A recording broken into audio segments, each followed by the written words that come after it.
Obrolan santuy. Oke, hari ini mungkin kita bakal bahas topik yang beda dari biasanya ya. Kalau biasanya kita bahas topik yang lagi viral-viral, tapi kalau hari ini kita bahas topik yang mungkin jarang jadi pembicaraan orang lain ya, kebanyakan orang. Karena kita bakal bahas tentang beasiswa luar negeri ya, yang ternyata itu jadi modus perdagangan manusia. Bener banget. Ini kasusnya nyata ya guys. Ada kasusnya, ada korbannya juga. Jadi emang ada beberapa oknum yang manfaatin ini gitu, manfaatin mimpi-mimpi mereka yang bener-bener mau kuliah di luar negeri pakai beasiswa. Nah, kalau misalkan kalian mau ada cita-cita mau kuliah ke luar negeri pakai beasiswa, mungkin bisa disimak nih. Gimana sih cara kita tahu gitu kalau ini nih beasiswa palsu atau ini tuh berpotensi jadi tindakan Modus ya. modus perdagangan orang.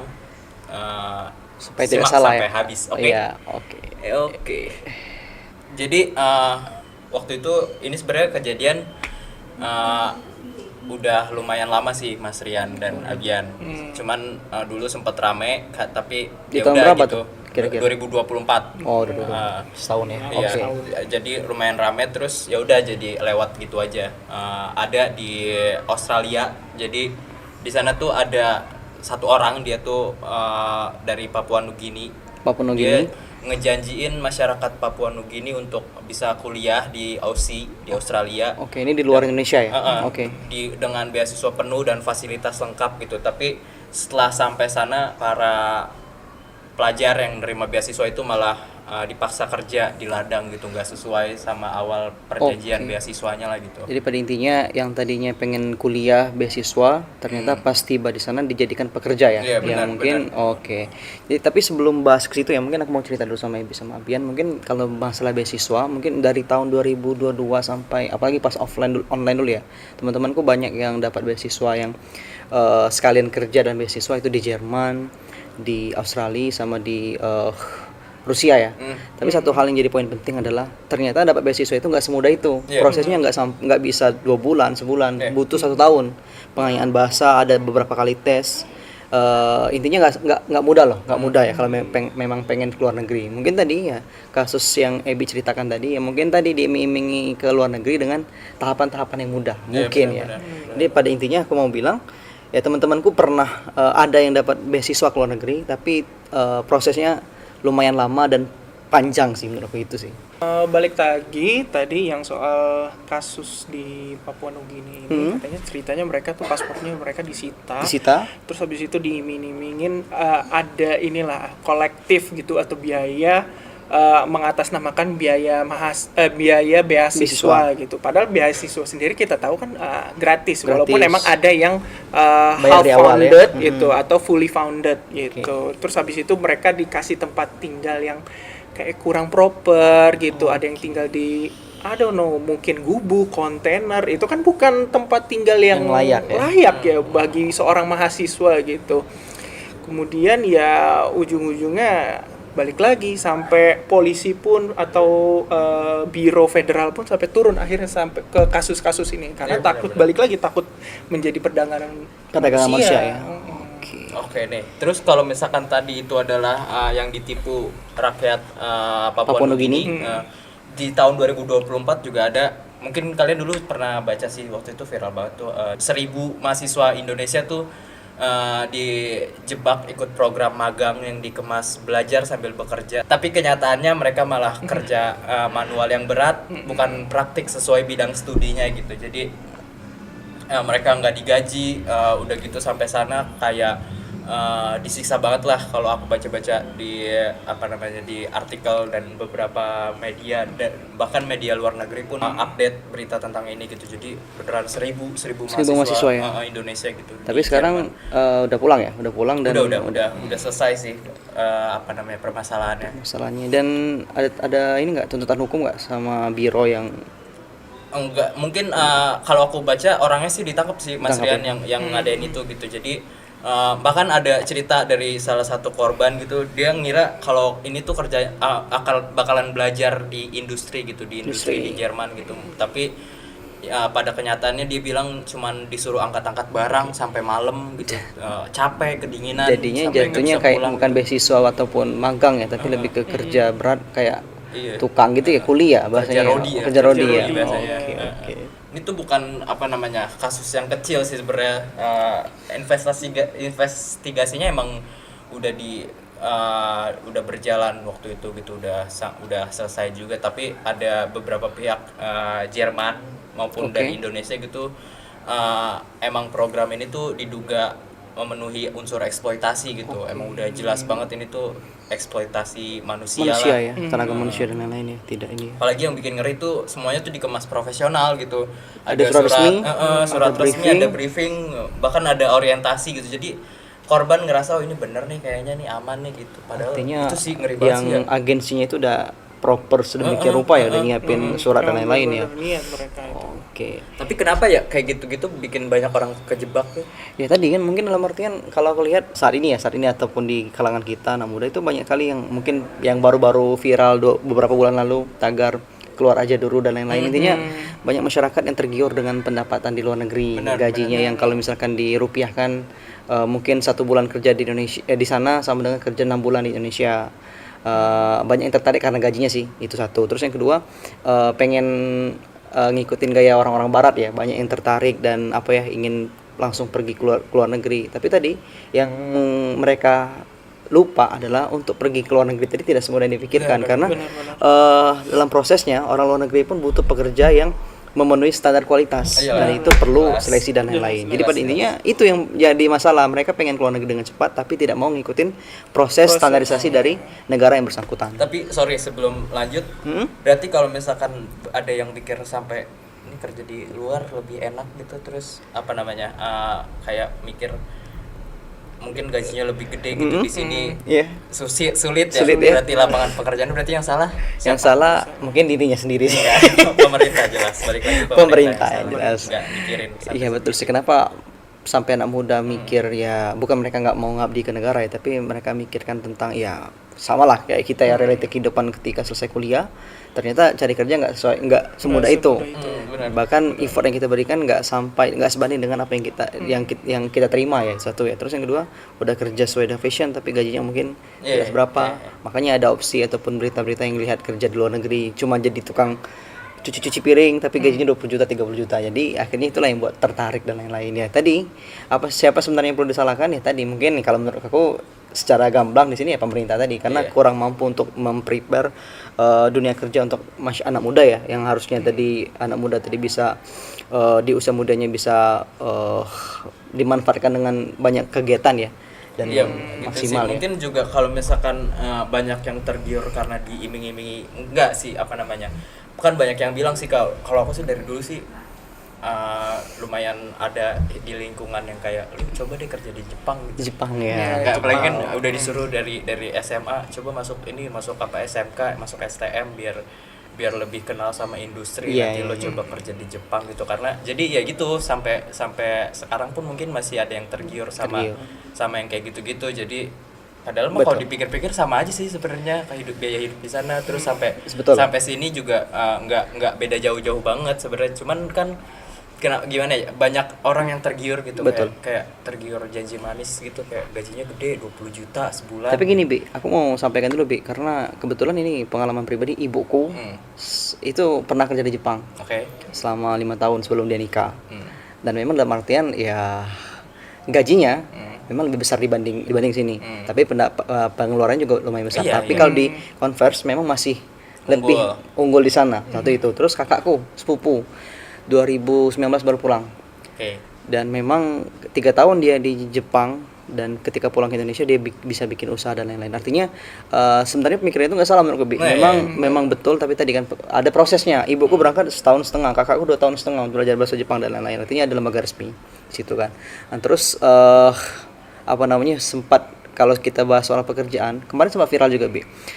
Ada di medsos, di Instagram, di Twitter pernah muncul hashtag kalau kerja di Indonesia ini susah, banyak persyaratannya, harus ganteng lah, harus gini lah. Jadi ya memang sangat ribet sih di Indonesia sih. Iya sih, itu juga satu. Terus juga emang tuh permasalahan itu kayak persyaratan kerjaan di Indonesia tuh makin ngaco gitu. Penampilan kan.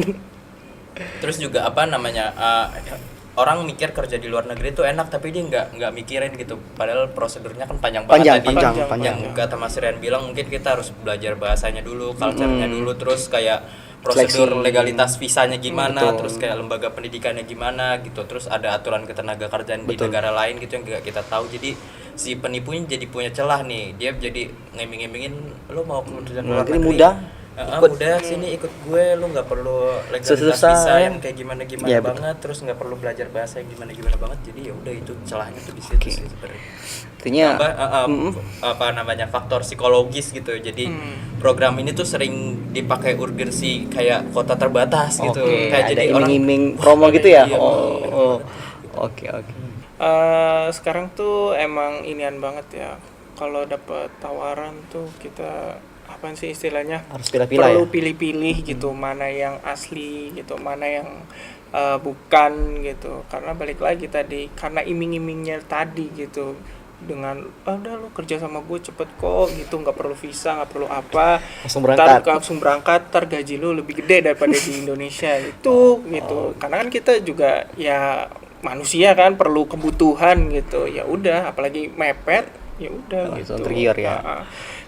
Terus tipsnya apa aja sih nih? Yang pertama itu apa namanya, pasti ada biaya administrasi gitu. kalau yang palsu ya. Ya, biasanya. palsu. Ini palsu. Tips bedanya itu pasti ada Iya. biaya administrasi apalah segala macam. Nah, itu perlu diperhatikan banget. Apalagi kalau beasiswa ya, kalau beasiswa itu kan nggak ada yang namanya biaya administrasi. nggak ada. Baik itu beasiswa LPDP, BI dan lain-lain, pure semuanya gratis. Tinggal kita melengkapi berkas kita, CV dan lain-lain, pengalaman. Nggak ada yang namanya pemungutan biaya. Paling ada biaya fotokopi dan biaya Ya, pulsa biaya, ya, itu bang, itu itu biasa pasti ya. ada. Ya mungkin tadi udah kita spill sebenarnya apa aja ini ya tanda-tandanya. Mungkin bisa dilanjut ya, apa lagi nih? Nah, kemudian perhatiin lagi nih, seleksinya tuh pasti berat.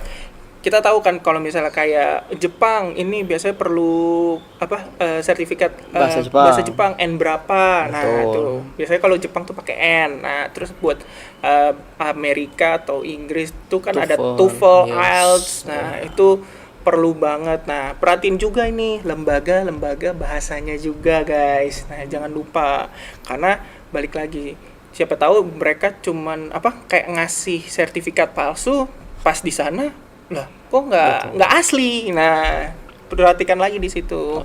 Kemudian informasi nih yang apa, yang punya alumni gitu, misalnya dari Oxford misalnya ya gitu, atau Harvard. Nah, perhatikan juga alumni dari sana yang benar-benar punya pengalaman resmi, atau mereka tuh dari Buktikan lah ya, ngebuktiin bahwasanya ada dari beasiswa. prosesnya tuh panjang. Kalau ngurus beasiswa tuh kayak mana sampai mereka akhirnya baru dapet beasiswa ini gitu. Jadi perlu dicurigai kalau misalkan ada beasiswa tapi baru dibuka dan nggak ada alumni ya, dan itu mudah ya, itu perlu dicurigai itu berarti dia ya. juga tuh. Kalau nggak ada alumni kan berarti nggak ada bukti dong kalau si ini beasiswa ini valid gitu. Kemudian ada keempat itu apa namanya, yang nggak sesuai gitu sama bidang studinya Oke. gitu.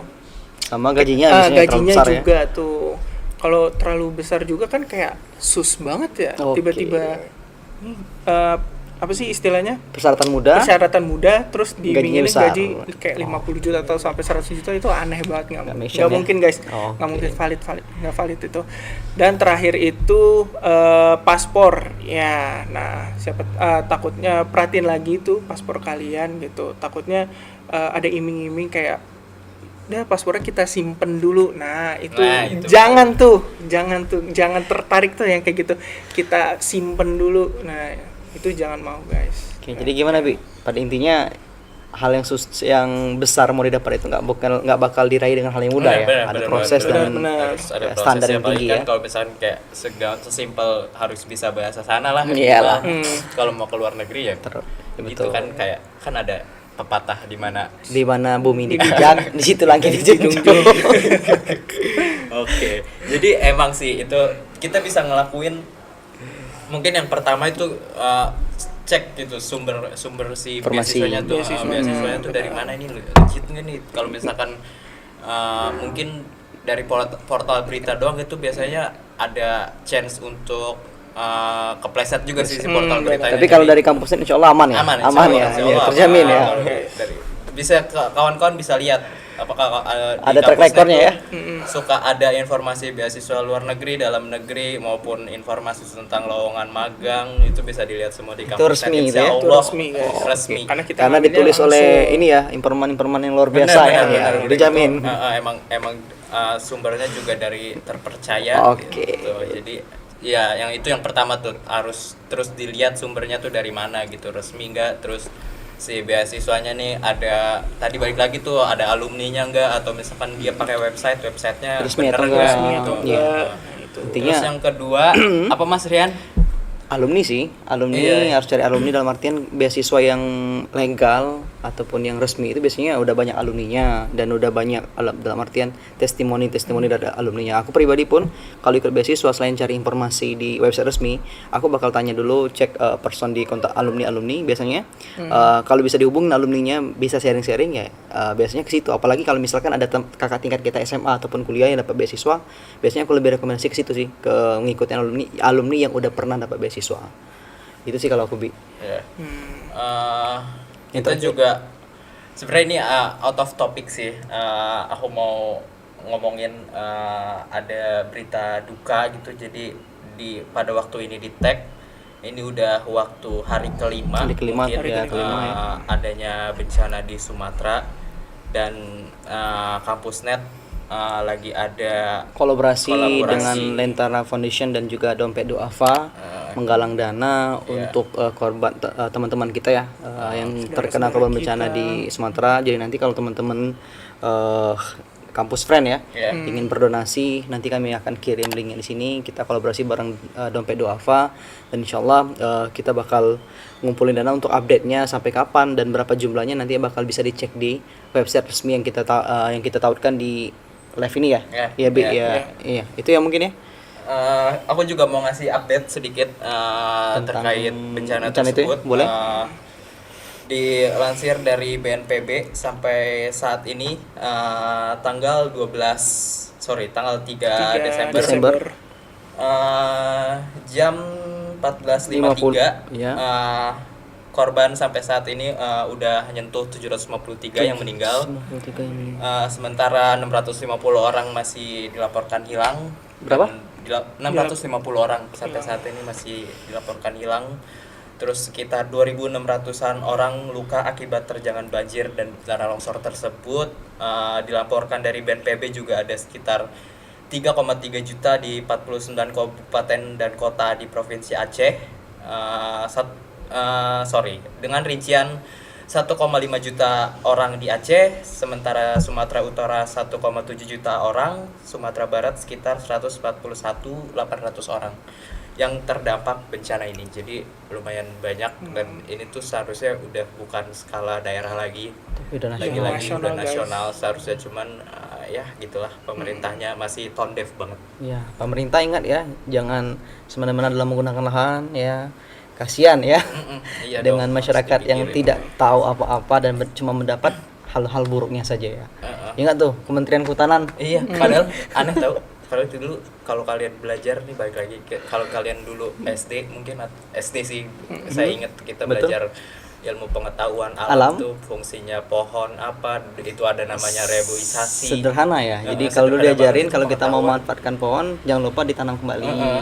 Udah gitu kan itu ya dikasih informasi gitu, ini manfaat pohon nih apa, pohon tuh kenapa kita harus nanam pohon karena apalagi di hutan gitu, kata Betul. akarnya bisa menahan Nahan air air. biar nggak longsor dan tanahnya bisa jadi bagus gitu. Betul. Terus Iya. juga oksigen Oke. jadi Oksigen buat Untuk bumi kita ya. Iya. Satu udara jadi yang keren itu Bi, segar gitu. aku beberapa hari lalu lihat konten ya. Jadi ada kalimat yang menurut paling relevan ya. Jadi kita dengan menanam pohon dan lain-lain itu bukan menyelamatkan bumi, tapi menyelamatkan diri kita sendiri. Iyalah. Benar. Karena alam itu punya caranya untuk menyelamatkan dirinya. Kita yang numpang bukan alam. kan? Alam mah nggak peduli sama keselamatan Iya. kita. Iya. Dia mah Mau gimana pun kita itu tetap mau gunung meletus ya gunung meletus aja, nggak peduli itu hari Jumat lu lagi sholat maghrib atau lu lagi sholat isya, nggak peduli. Alam mah cuman yang harusnya lo peduliin alam ya lo diri lo sendiri gitu. Jadi Jaga alam itu terus nggak apa-apa ya. teruslah lo babat hutan itu teruslah, ntar lo bakalan ngerti suatu saat lo udah nggak bisa makan Iya. mani lo. Iya. Terus juga ada bagus banget ini. Apa? Apa ya? Analogi sih Analogi. sebenarnya gini. Coba hitung uang kamu sambil kamu menahan nafas. Sebelum uangnya selesai dihitung, nafas lo bakalan habis duluan. Jadi mau sebanyak apapun uang lo, kalau misalkan Napas lo lo udah habis atau habis. karena nafas lo udah nafas nggak beres, itu udah nggak sehat karena buminya udah semakin nggak sehat karena lo pohon eksploitasi besar, sangat tebang, besar dan lain ya. hutan Tidak lo menjaga.